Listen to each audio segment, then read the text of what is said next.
Hi, this is Javin Kharot, a chemical engineer, proud to present our 100th video, The Chemical Industry's Role in Climate Change. Did you know that the chemical industries and industries that produces many of the ingredients from the product we use every day is one of the largest contributors to climate change.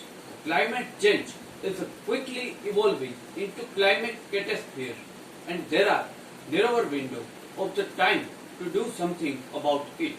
While the world work on solution, there are surprisingly little focus on the chemical industries, which account for roughly 7% of global greenhouse gas emissions as well as other environmental harms. How does chemical production contribute to climate change? Very good question. Chemical production primarily contribute to climate change in a three ways. What are the three ways that are described? First, the use of fossil fuel as feedstock or raw material for products such as plastic, chemical and pesticide. Use of fossil fuel for energy production to manufacture chemicals, and the production of chemicals that are potent to greenhouse gases. Fossil fuel are the basis feedstock of many chemicals. Most of chemical and petrochemical use, the product come from 7 chemicals that are made up of oil and gas. Petrochemicals, there are 7 chemicals are pretty such building block are most other chemicals, and that are ethylene, propylene, benzene, toluene, xylene, ammonia, mostly use nitrogen fertilizer, and methanol, mainly used production carcinogen formaldehyde. The production of this chemical has increased over the year. The production so-called high-value chemical like ethylene, propylene, benzene, toluene, and xylene production has increased 19%, while ammonia and methanol have increased 13% and 51% respectively. Fertilizer and plastic account for a whopping 70% petrochemical production by mass. The chemical industry is one of the largest industrial users in energy. The chemical industry is a significant consumer of energy produced by oil and gas. The sector accounts 28% industrial energy use, 10% total energy use, and responsible 1/5 or 18% of global industrial carbon dioxide emissions. Greenhouse gas emission from chemical production in United States has gone up staggering 43% between 1990 to 2019, compared 22% decrease greenhouse gas emission from all industrial sources between 1990 to 2019. It is clear chemical industries is not pulling its weight, and demand for petrochemical would account more a third growth oil demand predicted by 2030. Chemical that are potent greenhouse gases.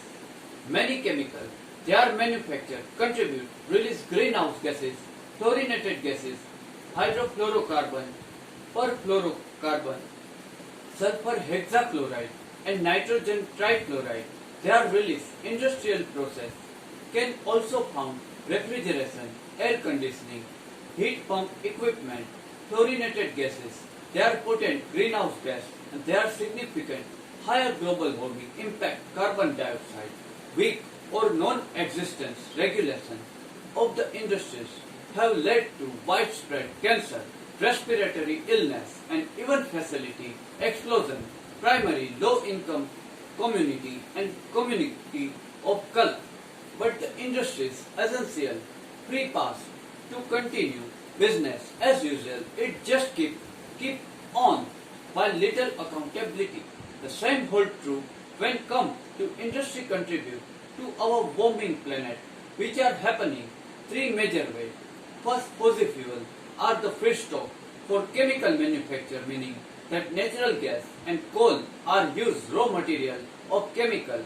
Global plastic production realize heavily fossil fuel feedstock and expected grow 40% by 2030.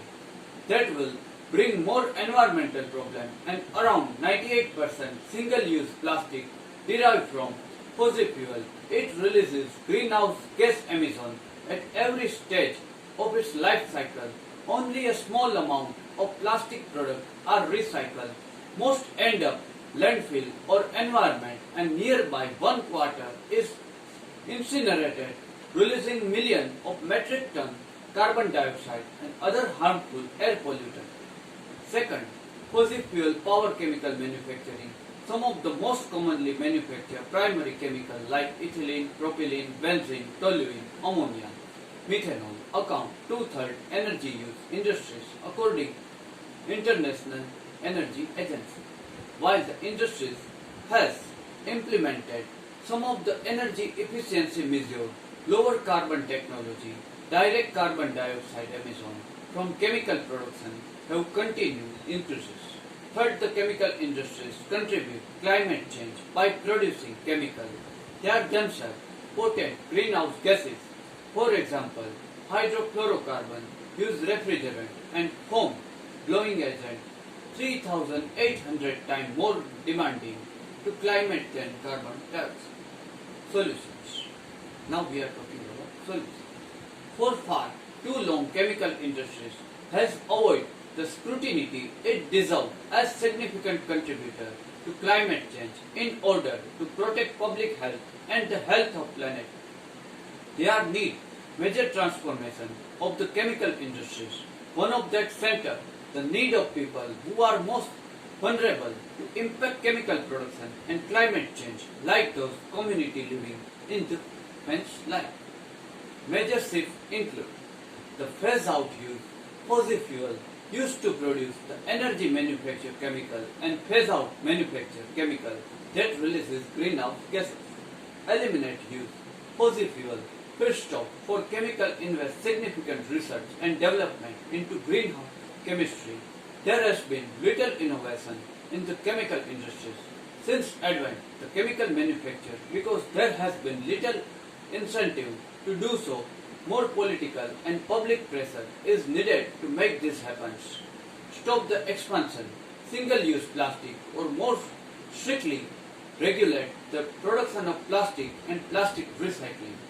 3. Interconnected planetary crisis, climate change, biodiversity loss and pollution. They are putting global economic and social well-being at risk.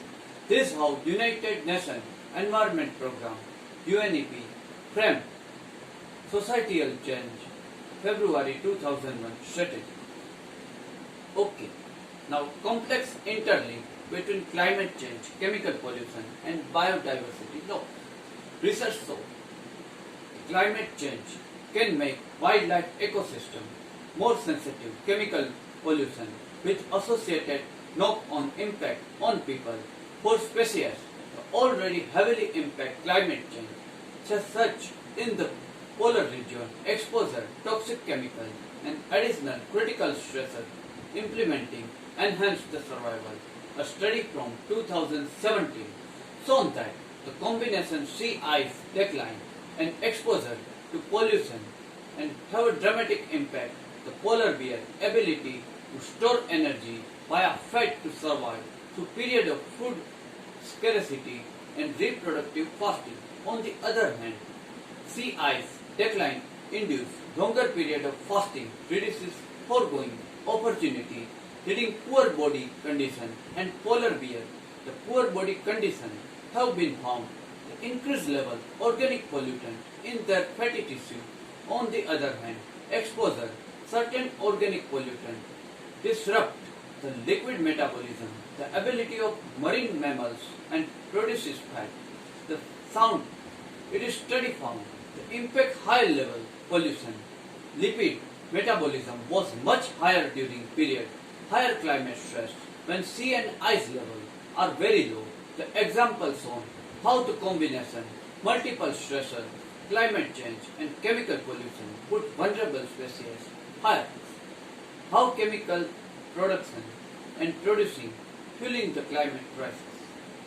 With the industries, the realized fossil fuel, feedstock energy and the chemical industries emitted greenhouse gases therefore directly contribute climate crisis and in case significant contribution chemical industries is the biggest industrial use fossil fuel, both feedstock and energy purpose, and the third largest industrial emitter, CO2.